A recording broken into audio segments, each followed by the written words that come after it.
Hello and welcome back to the Puncher's Chance podcast. In today's episode, you know what we're talking about. We're looking back at Dmitry Bivol, Artur Beterbiev, as well as the whole rest of that Ivy Crown Showdown card in Saudi Arabia.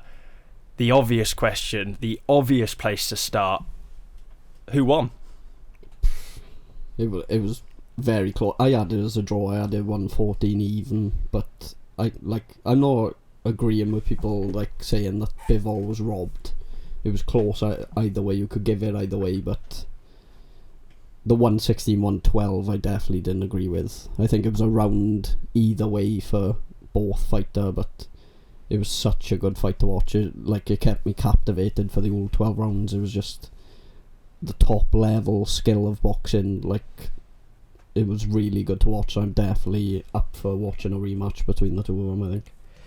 I honestly had Bivol by a couple, so 2 rounds. I thought he did the better work early on and finished a bit strongly.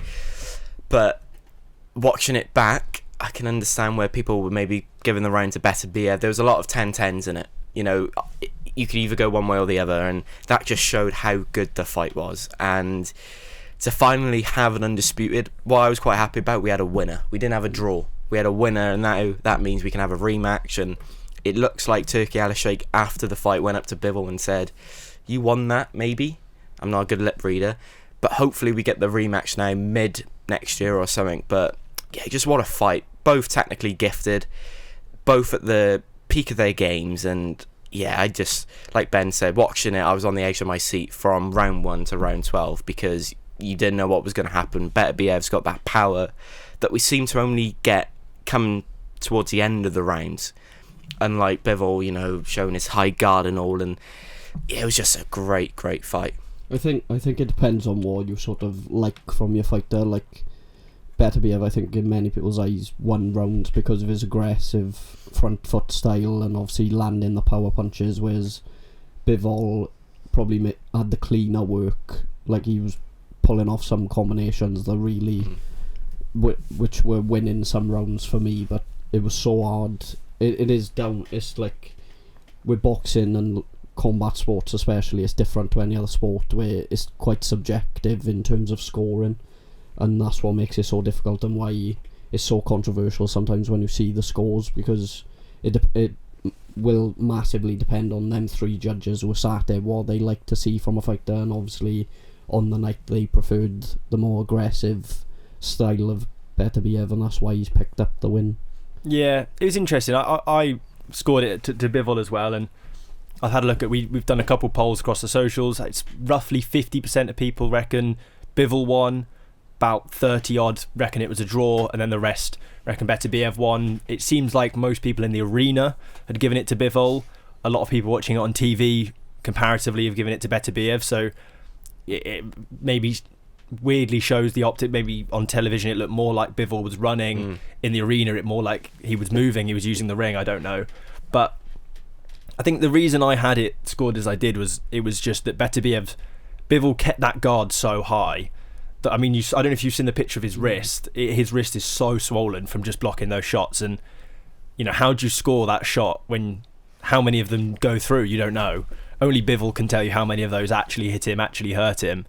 And it's interesting you said it kept you on the edge of your seat, because it did, but at no point was there any feeling of like jumping off my seat. Yeah. Oh my god, this is crazy. Like in Usyk Fury was this kind of high, like moments of complete shock, like jumping out of my seat. Same with Dubois Joshua, moments of just like, wow, what is this? And this one, just for 45 minutes or whatever, was just so tense, so precise, so exciting. It was like, I think it's got a conversation for Fight of the Year, but in a way that no other fights do. It hasn't got that moments of excitement like we saw in the original Wardley Clarke fight, where it was a 12-round war, but there was little moments of like, oh my god, what, and then this one, it was so good.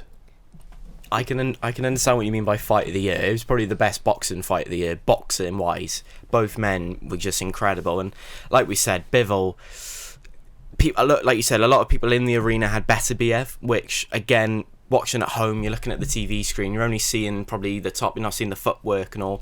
Bivol was on the back foot a lot in that fight. So maybe that's how they were scoring it. Maybe they thought Beterbiev was putting more of the pressure on. But it's such a good fight. And when you were watching it, you watched it from like round 3. You're like, oh, Bivol is where my prediction was. Bivol's just outboxing, and then he comes back. Beterbiev wins a couple more rounds, and then by round 7, Beterbiev's in full gear. And yeah, listen, the ending was brilliant. That last round, I think I put in the group chat, this could potentially be round of the year, because one corner is saying just win this round and you're undisputed champion, and the other corner was saying you have to knock him out. Now you would think from reading those judges' scorecards that corner saying to knock him out was Bivol's corner, but it was actually Beterbiev's corner. But just a great fight and a great advert, and it just shows when boxing's done right, it's the best sport in the world, and that's exactly why. I think those last 2 rounds, well, it's obvious really, those last 2 rounds is what won Beterbiev the fight, because if it went the other way and Bivol had picked up them last 2, you look at the judges' scorecards, the 114 draw and the 115-113 swings the other way, and he's the champion. So it shows how close it was, and that strong finish from Beterbiev, he really had him sort of covering, and I wouldn't say running as much, but you could see that he didn't have much more in terms to give, and was really sort of starting to wilt under that pressure of those big shots. So I think, yeah, it's those last 2 rounds that ultimately has made the difference for him. And the other thing was the age. Beterbiev's age, 39 years old. Has he got it still in him? And the operation on his knee, he looked perfect in there, didn't he? He looked like a prime 28-year-old. I think we get the rematch next. And I think after that performance, that rematch is bigger than the first fight, because everyone's going to be, Bivol won it, Beterbiev didn't. But just so good. If that rematch happened, you would probably have to back Beterbiev after it. But I think the problem is, I think Bivol probably couldn't have done much better in that fight, and I think that's why many can feel. I've seen the word robbery used so much. It's not a robbery. It was such a close fight. You might be unhappy with the decision. You might have thought it should have gone the other way, but it was by no means a robbery. But Bivol, how much better can he get from that? You know, Beterbiev, I think he now knows more than ever that his power can get through anyone in that division, absolutely anyone. But like you said, I do think we get the rematch, because where else do they go? Who else do they fight? Does anyone really... I mean, this fight didn't really have the publicity of a lot of the other Riyadh season fights because it hasn't got that huge name. These guys are the biggest names in boxing fan and people who like boxing, but wider than that, it doesn't sell in the same way. So I think these guys do the rematch because it's the best payday for them. It's the fight the fans want to see. I'm sure it's the fight Uncle Turkey wants to see as well, so you know, why not make it? I've got a few audio clips as well. The first one I thought, after you said Bivol at his absolute best, let's see, sorry, Beterbiev at his absolute best, let's see what he had to say about his own performance and his own ability. He says, as it disappears. One moment. You know, be honest, I don't think I'm great boxer. I'm not bad boxer. Even Muhammad Ali lost fights, you know, and he's best boxer in the world. Like, so Beterbiev's reaction to his own performance was, "I don't think I'm a great boxer." Do we think he's a great boxer? He's good at what he does. Like, in terms of boxing skill between the two of them in that fight, Bivol was the better boxer, but it's just his punch power carries him through fights, and that threat and danger of, like, Bivol was completely switched on for them 12 rounds. There was the only moment I can think of is, I think it was in the 5th round where he caught him with a flurry of combinations. It was the first time that Beterbiev really took a step back, and I think Bivol let up a bit and thought he'd hurt him and went for him, and straight away Beterbiev threw a shot to the body and Bivol instantly took the step back, and it was, so you can see, like, those power punches are the difference for him. And well, his record says it already. Was he 22, 23 and 0 now, and 21, yeah. Not 21 and 0, and stopped everyone bar Bivol, but is undisputed champ at the weight, so can't really argue against it, I don't think. You can't. You don't get the 21-0 and winning 20 fights by knockout. Everyone thought at the start of the year that Callum Smith has got it in him to potentially stop Artur Beterbiev. We know what happened in that fight, and then fast forward to this fight, and he's just aging like a fine wine, ain't he? You know, he's not getting older at all. You know, I don't even think he's got a grey hair on him. You know, he looks great for the age. But yeah, that rematch now has to be next, because like you said, where do they go? There's no other fights out there for him, in my opinion, that can get them the sort of payday that they're expecting. Apparently there's rumours of Beterbiev moving up to cruiserweight. I don't see that happening. You know, imagine him against Jai Opetaia. Great fight, but I don't see it. Bivol, on the other hand, where does he go after this fight, you know? I don't think Beterbiev moves up to cruiserweight, mostly because, as we saw with Usyk, it took him a good few years to sort of properly grow into the division. Obviously, you know, we say that like he didn't wipe out the division in record time, but he built up to those fights, and to build up to cruiserweight, to be a natural cruiserweight, it's the biggest jump up in weight in boxing. I think it's a huge jump up in terms of pounds, more than any other division. And so I think he doesn't necessarily have the time to build up that weight, build up those fights, unless, you know, he is really teetering on the edge of cruiserweight already, which I don't get the sense he is. I think he's pretty comfortable at light heavyweight, and I think we'll probably see him retire probably after the rematch, to be honest. I think if he particularly if he wins that rematch, you sort of go, well, you know, he's undisputed, he's had it all, he's done it all, and yeah, I think he'll be happy with that. And Bivol's not a world champion. How weird is that to say? One of the best technical boxers of any weight division at the moment, one of the best light heavyweights, but he hasn't got a world title around his waist. Mental. That's a fight I would have loved to have seen, though, is Artur Beterbiev and Alexander Usyk at cruiserweight. They've done it before in the amateurs, and I think that was it. Light heavy, was it cruiserweight? Beterbiev got the upper hand on that. That would be a really good fight to watch, but yeah, I don't know if we'd ever see it now, obviously, because of the... I think you would. On Undisputed, that they were advertising a lot last week. Beterbiev's not on it, I don't think. Is he not? He's not, no. Oh. He's not on the game, so you would have known that if you got it, bud. They've messed up there. They've got the Undisputed light heavyweight champion crowned on Saturday, and they haven't even got him in the game. Yeah, called true. Undisputed. True. Elsewhere on the card, Fabio Wardley, Frazier Clarke. Slightly quicker one to cover than that one. Not quite the 12-round war. We said we were getting round 13. Turns out we were only getting round 13, because Fabio Wardley, what a shot. He literally punched a hole in him. It was scary. It was brutal. That has fully shown the power he's got in his hands, and yeah, it was completely different to the first fight. Obviously a 12-round war, and it's ended within, well, just coming up to the end of the first round, but hopefully Frazier Clarke is okay. Obviously he's had surgery, he's had to have surgery on it. I think I seen it was broken in 3 places, which just shows the damage that he's caused with that punch. It just seemed to be like Frazier got caught in the rope, I think, as he was turning, and he just, like, because his right arm was down, he just got caught with that left hook first, and then he just, when you get hit by someone with that sort of power, it's hard to regain yourself at that point, and he was never going to get up from her. So yeah, it was a shame for Frazier in a way for the fight to go that way, especially after the way they both performed in the first fight. But Wardley now he's put himself in the mix to push on again now, and he's really, I think he'd say himself, he's overachieved in his career from where he started, and he's defended that British title now. I think if he gets one more win, he gets to keep the British title in terms of what his record is. But it'd be very interesting to see where he steps to next now. I know they talked about possibly like Ottawa or Derek Chisora. I want to see him against Derek Chisora.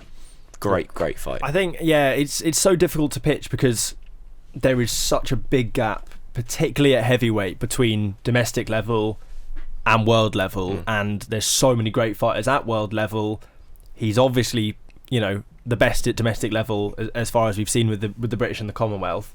So yeah, it's so hard. It's just, I think me and you both said, Harry, we were about to drop the, do you know what? Frazier Clarke started this quite well text. I think my only note I have from the fight when I was making notes was Frazier Clarke has started well, The next one, oh. Because it was like a moment. And I think in the first fight we got a few of those moments, but when they happened, Frazier Clarke was able to just get to the end of the round, reset and go again. But Wardley, he didn't let him reset, did he? He reset him, if anything. He said all throughout the build-up, if I get you hurt this time around, I'm getting you out of there. And he got him out of there in emphatic fashion. And yeah, that shot, wow. I've never seen a shot like that. You know, the dent in his head, the jaw out of place as well. It looked really, really bad. And for me, he looked like he was trying to get up. I don't know about you boys. Frazier Clarke looked like he was getting up. His head was telling him, right, let's get back up. But I think his legs were just completely gone. And it was good to see as well, the medical attention went straight to him. He had an oxygen tank within, 30 seconds of it happening probably. And yeah, it was a hard shot. But Fabio Wardley hits hard for a boxer that hasn't got an amateur background to then go and do that to an Olympic athlete who I believe won bronze. Just shows how classy he is. And where does he go now? Does he follow that route of going now, win that British title outright, or does he go the Riyadh season route, which is big fight? You know, people were saying him against Jarrell Miller, Derek Chisora. You've got Joseph Parker, maybe a step too far. Andy Ruiz, maybe. Joe Joyce would be one I'd be interested in. Joe Joyce would be a good fight. Yeah, another Olympian. But if he makes that his sort of thing, I'll just take down the Olympians. AJ next, of course not. But yeah. But no, everyone was saying that Fabio Wardley after that fight in March was saying he could potentially fight Daniel Dubois this time next year in March. Now, that's not going to happen. That's a long way away. Yeah, now not that soon. But just what a performance by him. And like you said, we weren't expecting it to last one round. I went and got some food and a beer, and he blinked and it was over. And yeah, Fabio Wardley for me is probably, he's up there with the top 4 now British heavyweights, you might have to say, you know, top 5 maybe. And whatever happens next, if it's defending his British title, Solomon Dakers you've got, you can't have him against David Adelaide again because he knocked him out. Where does he go there? British level now, he's at that next step now. And the fights that could happen are over in Riyadh, and those big fights. But yeah, just what a shot. And we all love a knockout, but that knockout was serious, and you actually felt, oh, something could be wrong here. But yeah, great performance by Fabio Wardley. Could we see them roll him out for the 5v5 Matchroom versus Queensby, which is rumoured in February? Maybe a Johnny Fisher fight. Obviously Romford Bull's got himself out in Saudi now. Another British heavyweight title fight in Saudi, maybe. I don't think that's a realistic fight to make. I think that's a terrible decision if that happens. But for who? I'll keep my comments. We know who Harry's thinking. But yeah, it wasn't the fight that maybe it promised to be. Well, not the fight you expected as well. But no, and I did have Frazier Clarke to win, and I think Frazier Clarke over the course of the 2 fights proved he was the better boxer. Yeah. But if you can't take a right hand, it doesn't matter how good you are at boxing. And unfortunately, in this one, very quickly he wasn't able to take that shot. So yeah. Because the thing is now, mind, he took no damage. He could be out on the 21st of December, even Latino night, if they really wanted to. You know, that fight hasn't put no mileage on the clock now after that first fight. Whereas Frazier Clarke, he's got all that mileage from the first fight, and now he's got a big knockout loss. It's about rebuilding, and he's looking like he's going to be out for a couple of months, potentially 9 months out, maybe. The extent of that injury, though, could be career-ending. I think a career-ending injury. But for me now, in terms of where he's at in his career, obviously he come quite late out of the Olympic cycle. He started as a pro quite late. He's obviously lost this British title fight now. He's going to miss probably in best case a year of his career. He'll have to obviously get fit again and push for probably a British title fight again. But yeah, it's not out of the realms. He's what, 2 years younger than AJ is, I think. So he's still obviously got years left in the sport, and we do see heavyweights go on longer. You know, he's now probably at what you'd consider the prime for a heavyweight, which is obviously being only 8 and 1 now. It's not the biggest sort of resume for that age, but obviously that's because of the amateur pedigree. So yeah, it's interesting. I'd like to see him come back out, but you never know. You, Harry, you mentioned the medical team. Thank God the medical team was there for Ben Whittaker after he went over the ropes. I'm obviously joking. It does seem ankle injury was the cause. The wheelchair maybe looked a touch dramatic after Frazier Clarke walked out with a 3 times broken jaw. But what do we make of the incident? For anyone who hasn't seen it at home, WWE style, over the ropes, both fighters. At the end of was it the 5th or the 6th round? The 5th round. What was your guys' thoughts on it? Well, I've never seen a referee win a boxing fight before. He was the last man standing. Wow, fair play. It was weird, weren't it? I thought, for me, this fight, I honestly thought that Ben Whittaker would just simply outbox Liam Cameron. But with these Riyadh season cards, when you get an away fighter like Liam Cameron to come in, it's a life-changing opportunity if he wins. So they're going to come to fight, and he did. And to not get the win, I honestly had Liam Cameron up by 1. So 3... What was it at the time of the stoppage? 3-1? 3-2. 3-2. Yeah, 3-2 at the time of the stoppage. Sorry, early morning. And yeah, listen, Liam Cameron now, he's signed by Queensberry. The rematch has to happen. That's the fight to make. If Ben Whittaker ignores this, what happened on Saturday night, he's going to be remembered for that. So he has to get his foot looked at, have a good recovery, and come back and immediately rematch Liam Cameron, because if he doesn't, everyone's going to say, and you knew you didn't win that fight. And yeah, listen, it's a tough one for Whittaker to take, because now Boxer have had both their Olympians lose, which I'm sure Ben Shalom, well, not win on Saturday night, Ben Shalom isn't too happy about. But yeah, it's just weird. I've never seen that before in boxing, with 2, not even heavyweights, light heavyweights go over the top of the ropes. You expect it in heavyweight, but yeah, just for that to happen, and in that split moment, you're thinking, oh, something is actually really, really bad. But Liam Cameron got straight back up. He took a little bit, but then Ben Whittaker, with his ankle injury, is he hurt? There was a hole in the wall in his changing room. He was in a wheelchair. How did he get that high up? It would be quite funny if the hole was down here or up there. We don't know. But yeah, listen, I think we see the rematch in that. That's another fight that deserves for us to see it again, because it looked like he was heading in one direction, and that direction was a Liam Cameron domination. It's a difficult one to look at. I feel quite bad for Whittaker in terms of people sort of like, it was only just before the fight, people were loving his showboat and was fully behind him, saying he was the next best thing in the weight division. Obviously Saturday night didn't go his way. He didn't look great, and he didn't look his usual self. I think he got dragged in to a fight that really played into Cameron's hands and made it, like, Cameron did look good, and he is a good fighter. He showed his level in it. But I don't like the fact that people have sort of jumped on his bandwagon to give hate to Whittaker now, and it's gone from one extreme to the other of sort of the abuse he's been receiving. From the images I've seen, his ankle looked quite badly swollen, and like, obviously people are gonna give him grief over not getting up when Cameron did. But yeah, I think the rematch obviously needs to happen to sort of settle any debate there. Whittaker will know he has to be a lot better than what he was on the night, and I can see how Cameron and his team have got an argument there that obviously with the draw, I knew already, as soon as they were reading those scorecards out, I already said beforehand that's coming out as a draw, because they wouldn't give the loss to Whittaker. It just wasn't going to happen. And yeah, the rematch makes the most sense now. Get them both back in the ring. It's obviously benefited Cameron massively anyway, because he's got that contract with Queensberry now, so he can go full focus on trying to make that massive upset actually and get the win next time, because he was looking good, didn't he? Like, it's not as if Whittaker was having it all his own way before the incident happened. So it'll be interesting to see how the fight plays out, but it's going to help Whittaker, I think, get him back in there.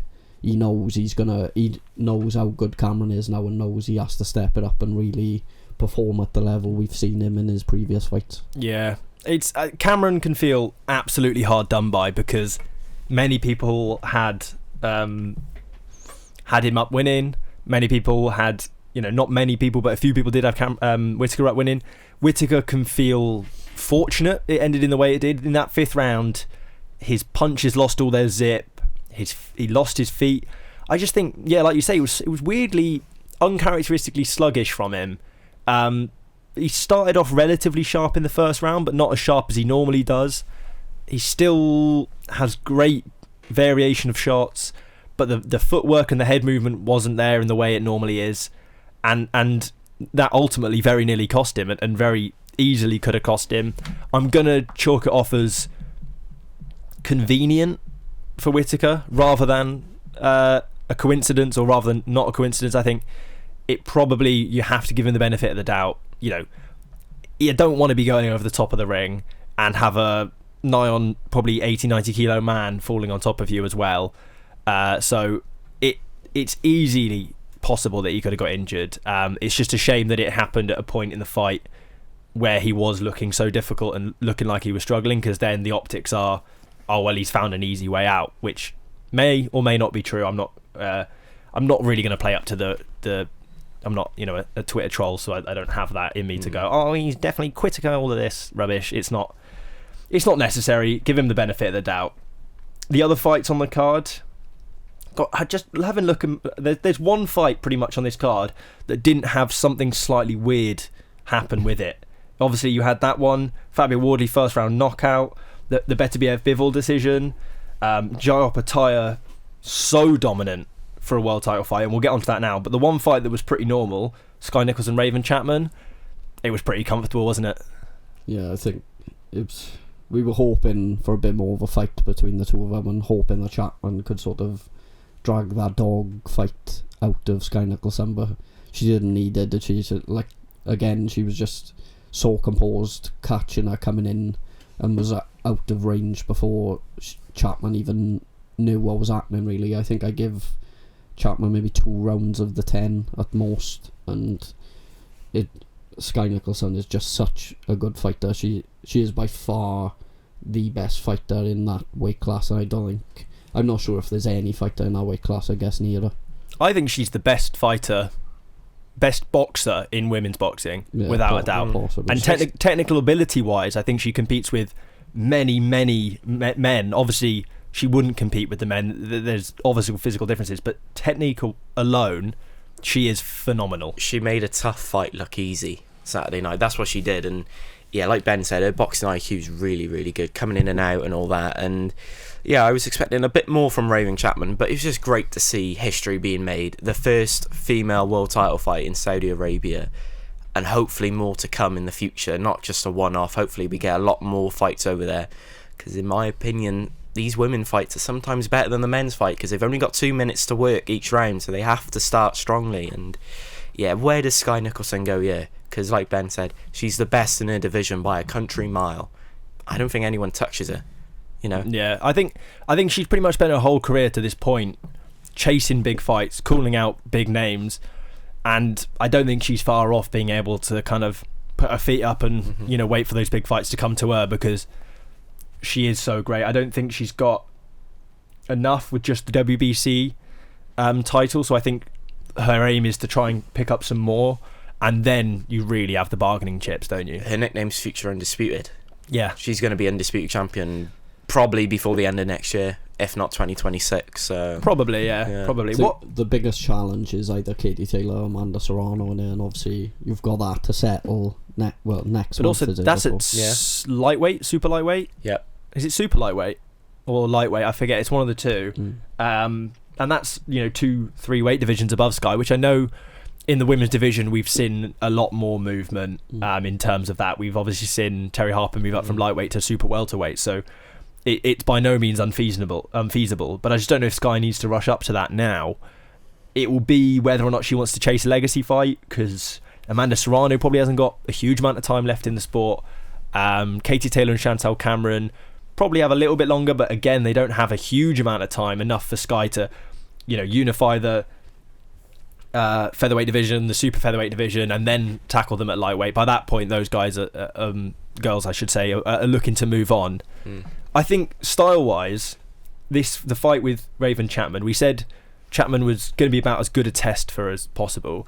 What I found really, it felt like the matadors it was literally she was in kind of backing herself up against the ropes, waiting for, and then as soon as Raven stepped to her, tried to land a flurry, suddenly Skye was in the middle of the ring and Raven Chapman was in the corner, and it's like how she set traps, moved out, caught her on the way out, and had the most irritating smile, I'm sure, for Raven Chapman the whole fight. She had so much fun in there. She looked comfortable, and a happy fight is a dangerous fighter. So, yeah, potentially chasing legacy fights. I would love to see her against Katie Taylor. Can you imagine that? Croke Park, even in Australia, that's massive. But, yeah, she doesn't have to rush now. I don't think... How old is she? She's, early 20s, mid-20s? Mid to late 20s, I think, Skye. She's got plenty of time, man. She's got plenty of time to become undisputed, and then she can look for legacy fights. But, yeah, pointless rushing her. She just looked incredible on Saturday night. Yeah, I think the only thing we haven't seen from her is sort of what she would be like in a sort of dog fight, and when she's under a bit of pressure. But I don't know if we will see her because her boxing IQ is so high. There's not many people that can really do that to her, and like I said, she looked so comfortable in there, was completely in control of the fight, knew exactly where she was in the ring at all times, really used the distance well, like timed her coming in, caught her with left and right ducks, and was out of there before Chapman could lay a glove on her. So yeah, it's difficult to see who could really beat her. Yeah, another fighter, looks difficult to find someone who could beat them. Opetaia. After you said you thought he was going to walk over Jack Massey in the last episode, I kind of called you up on it a little bit because I felt like that was unfair on Jack Massey. You're giving it this. I was a bit nervous, man, with that prediction. I think watching the fight. Jai looked phenomenal, unbelievable. Jack Massey is obviously a step up, but he was near enough the best we have, bar Chris Billum-Smith, in terms of cruiserweights in this country. We have a strong cruiserweight division in this country, and Jai Opetaia made it look very easy. A great decision from Massey's corner, Joe Gallagher, is it? To throw the towel in when he did. It was early, but it wasn't too early. It was early by what you'd expect, but it was only going one way, wasn't it? He was rolling the dice, Jack Massey, weren't he, fighting Jai Opetaia, and you got to give him props for that, for stepping in the ring with probably the best cruiserweight on the planet at the moment. And listen, Jai Opetaia, that's the best I've seen of him since that Thompson fight, I think in Wembley. I want to say his last really good performance, and that knockout over Ellis Oro. But yeah, Jack Massey dared to be great on Saturday night, came up against, like I said, the best cruiserweight on the planet in a semi-final now, because Latino night, the main event, Zudo Ramirez and Chris Billum-Smith, the winner of that now faces Jai Opetaia. I think that's the obvious next move, and then the loser of that then faces Jack Massey. Great call by his corner, I think, as well. That's a good point. You said he was early. I think they saved him for another day. I think that's a good thing. Yeah, I mean early as in a sixth round throwing the towel in is early in the context of normal. It wasn't too early. It was going one way, wasn't it? Yeah. What's the point in having your fighter get more and more punishment when it's not going? It wasn't his night. Get him out of there, and he can get another fight down the road now. And listen, for Jai Opetaia now, he's looking at that Latino night, the winner of that, and then he's potentially looking at making that next step up to heavyweight. Can you imagine Jai Opetaia at heavyweight? And you go like that, he would be a small heavyweight. But look at Alexander Usyk when he came up from cruiserweight. Everyone was saying he's going to be too small. He can't, and he went from doing that to then becoming undisputed, and he didn't dodge no little men in the heavyweight division. I know. I think the reason I react like that to Jai Opetaia is he's the IBF world champion. He's only held the IBF world title. If he beats the winner of Chris Billum-Smith, Ramirez, that's his first multiple world titles. To then instantly go, I'm going up to heavyweight. I don't know if he needs to. I think there's still fights for him at cruiserweight yet before he talks about possibly moving up to heavyweight. Money fights, and I know that it's been thrown around that he's moving to heavyweight, but have we actually heard from Opetaia himself at any point that he's moving up to heavyweight, or is it one of those things that go, he's a big puncher at cruiserweight, he's going to be a heavyweight, when I don't actually know whether or not he has the interest to make that move. He's not huge for a cruiserweight. He doesn't look huge for a cruiserweight. He looks like a cruiserweight, and I don't know. I would love to see it, but I don't know if we will. I think the best bet for him would to be unify the division. Like, obviously that Billum Smith fight or Zero Ramirez, whoever wins that, I think is the next logical step. And that's the fight that I'd like to see him in next. In terms of the win against Massey, it's the best I think we've seen him. He just completely dominated it, and in hindsight has shown how much of a tough character Maris Briedis is, that he took him through 12 round fights and really tested him. So, like, he got a bit of stick, I think, after those fights of, is he as good as people are making him out? But he just looked by far a level above on Saturday, and there's something about these Australian fighters, but they are really putting on a show out in Saudi at the minute, and I think it's only a matter of time before he unifies the cruiserweight division, and then I think once he does that, then you can have the discussion of moving up to heavyweight. But until that is done and he's faced everyone at this weight class and won all the belts, I don't think he'll worry too much about that next move yet. Yeah, and in that Briedis fight, he had his jaw broken. So just fair play for him for both fights, through that. Yeah, well, there was an injury in the second fight. There was a selfie in the hospital, wasn't there, between the two of them? Yeah. But listen, the other thing I wanted to point out, the changing rooms. I don't know if you saw the clip that Queensbury posted. Jai Opetaia was warming up here. His changing room was there. Opposite him was Jack Massey's changing room.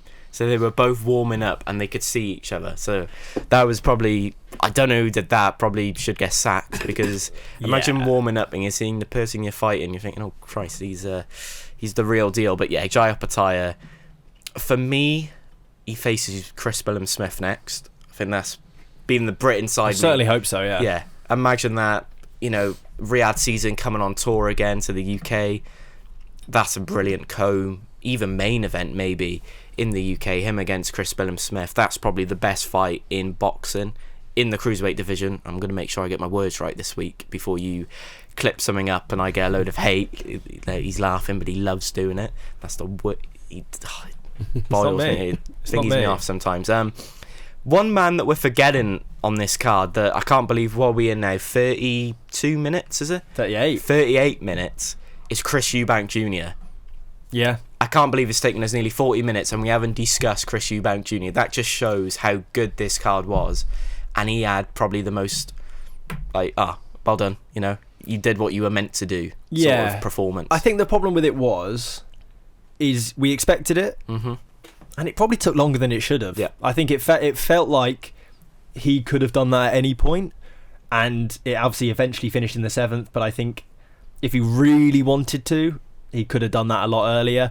And I'm going to be honest, I don't give a shit about the Conor Benn fight. Really? I really don't care about it. You must be the only one. Wow. No, because do you know why it is? I think it's because they've shoved it down our throat at every possible opportunity. They're letting Conor Benn in the ring, they're putting on the commentary, this, that and the other. Get Neymar in the middle. And exactly, mental. And I just think, every single time they miss out the obvious thing. Chris Eubank's there going, oh, I'll smash your head off, and Conor Benn's going, oh, you don't even want to fight me. It's like, well, you did take peds, mate. You got banned. Yeah. Like, everyone seems to just be like, he does. I don't think he actually officially has a license to fight yet. He's not licensed. I feel though the fact that they've done, like, the two of them bumping into each other in fight week and then him getting in the ring after the fight isn't a coincidence. No. It's an obvious setup to sell the fight. Turkey's not letting anyone inside that ring if he doesn't want them in that ring. I feel the fact that they've now pushed it that heavy suggests that license is coming back to Conor Benn. So I think we'll find that out in the next few weeks, and then there's a push for them to possibly headline. If not headline, will be on a card next May in Saudi. Yeah, maybe. But how many times have we heard in the coming weeks over the last, what has it been, 2 years since that first fight? Yeah. We're going to have a news on Conor Benn in the coming weeks, blah, blah, blah, blah, blah. I didn't like the way that he approached Chris on Friday. He's cutting weight and you're coming up to him face to face.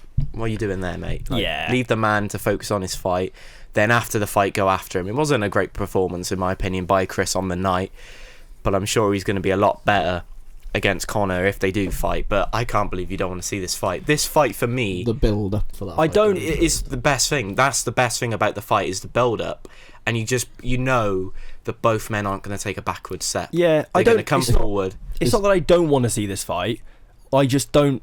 I just don't like either man. No, yeah, I don't. I don't care enough Yeah, for it okay. to be shown at every possible opportunity, and I don't think it's. I think, what was it? The only thing I enjoyed, DAZN said it was like born to be enemies. I enjoyed that because obviously Yeah. with their fathers and stuff, and there is obviously a story to it, but Put it's them just on the gone on. undercard. It's just gone on too long. Do you know what I mean? And Yeah. I just, if we were going to see it, now's not the best time. We should have seen it 2 years ago. But where does Chris go now? That's the only logical actually- step forward. Funnily enough, But is it I not? don't know if you've seen the clip, but Turki Al-Sheikh was speaking to him after the fight and was giving him possible name suggestions of Canelo. fighters. He said about Canelo, Crawford, and the name that Eubank threw back at him was Conor McGregor. That was before the Mental. fight, actually. Yeah. That was before he fought. It might have been before, Yeah. but I think that's I think that's his imagine mindset. I think it's earning money, and I think Yeah. Conor Benn and Conor McGregor are two fights that will sell massively. Like, boxing casuals will be interested in that. It'll bring over, especially with the case of Conor McGregor, it'll bring over MMA fan base as well. Or in his case It- now, it makes- BKFC fans. Yeah. It makes a fortune for Yeah. the both of them, and I could honestly see those being the next two fights for him, the Ben fight and then some sort of exhibition fight with Conor McGregor out in Saudi Arabia. But I'm really interested in the Conor Ben fight. I know there's all the complications around it, and we should have had it, what was it, nearly 3 years ago at this point, but I think the way they could sell that fight, the build up to it, you get obviously Eubank Senior and Nigel Benn involved, them two going back and forth with each other again after the two fights they had together and all the controversy that surrounded their fights. I think it'd be a really good watch. Yeah. It's a generation fight, though, ain't it? Really. Yeah. You'll have your dad watching it because he remembers the first fight, and then it's our generation of the Eubanks and the Benns. It's a great, great fight. And if it doesn't get made, it's a fight where you look back in history or years are coming, you're like, oh, Yeah, you wish it would have gutted. happened. I wish that happened. I yeah. do. I will feel like that, but I won't feel like that. I won't feel. I wish it happened in 2024, 2025. I feel like I wish it happened in 2022. Yeah. I would much rather see Eubank versus Hamza Shiraz, for example, for a world title than. But Does Queensberry work with Boxer, though? After Well, you yeah, talk about the it would weigh-in have as to be well. it would have Ben to be a Shalom Riyadh. getting pushed by Frank Warren. He would have fought that. it would have to be a Riyadh season job. But it is what it is. We're knocking on the door of 45 minutes. It's been a while since we've touched 45 minutes, so it shows the quality of this card. Lastly, before we finish up, the one I want to mention is Muhammad Al Akil, the Saudi Arabian boxer from Riyadh, making his debut against Jesus Gonzalez, a 3-2 away fighter, so a decent fighter. It was at super featherweight, and I was really impressed by Al Akil. I thought he looked really sharp, lengthy, long fighter, quick jab, really great 1-2s. Looked great when he worked to the body, but didn't do it anywhere near enough. But just, more impressive than I thought he was going to be. I thought it might be that he kind of got shoehorned in because of the Saudi Arabian link, and it was like, we do have our own fighters. But actually, as quality goes, he stood up as well as any prospect at the bottom of any card you normally see. I was personally impressed by him. And he's coached by Joe Gallagher, and he's a sort of trainer that he's not going to coach you if he doesn't think you're good enough. So, and like Ben said last week, it's good to see another Saudi Arabian boxer make their professional debut, because that means they're in for the long run. They're not in here for a short period and then they're going to bugger off. They're staying because they're going to build up their own fighters. And I think they're all about putting on big fights, but I think the next goal for Saudi Arabia in boxing is to get their world champion. Yeah, maybe. I think the Riyadh season's more about getting people to Riyadh, isn't it? It's about advertising Saudi Arabia as the place to come for sport. It's not Vegas. Come to Riyadh. And when you look at the shots, they have kind of out of the arena shots now on the streams. And if you told me 5 years ago, I'd have gone, oh, they're fighting in Vegas. You know, there's all the pyramids, there's all this great stuff, and it looks. I would love to get down there because it does look fascinating. But I do think it's as much about that as anything, and I don't know how much they have a genuine interest in getting a Saudi Arabian world champion, other than it being another great advertising tool for that. I don't know if they It's quite funny though. You talk about the shots of the arena. When Fury and Ngannou fought, there was nothing around it. And you look at Riyadh now, it's thriving, and you got the tennis there this week. Francis Ngannou returns to the cage. You got WWE in a couple of weeks. Then you've got Latino night after that, and then Usyk Fury 2. Exactly. I'm not calling it Fury Usyk 2. I don't care what the fight posters say. Yeah, it's Usyk Fury. I think they've messed up there because another poster had Usyk Fury on. So potentially Queensberry's maybe put Fury first. Who knows? But that's another great fight. They announced the undercard last week. Johnny Fisher's on there against Dave Allen. Moses Atoma. Great fight there. Isaac Lowley McGregor. That's a Channel 5 main event, and that's going to be the opening fight on the night. You've got Dennis McCann against Peter McGrail, another great fight. And then Bohocuk against Madrimov. That, for me, is potentially fight of the night there. If you're ignoring the main event, it's just Riyadh season for me is the best part of the year now. Yeah. And it doesn't even last from October to February. I think that's how long it's meant to last. They'll have one in May, June, August, September. It's all year round Riyadh season, and it's great to see because it's only benefiting sports, and we're obviously passionate about sports, and sports is getting talked about more than ever now. Yeah, couldn't agree more. I think that pretty much wraps it up. If you guys haven't already, follow us on Instagram, TikTok, Twitter, all those sorts of things. If you do prefer an audio episode, obviously check us out on Spotify, or stay here on YouTube if you like the video versions. Next or later in the week, we're going to be talking about next weekend's fights. That's Adam Azim, O'Hara Davis, as well as a Queensberry card down in the York Hall. So subscribe, follow for all of that. Check out all of the other interviews on our channel, and we'll catch you all later in the week for our preview show. Punches chance.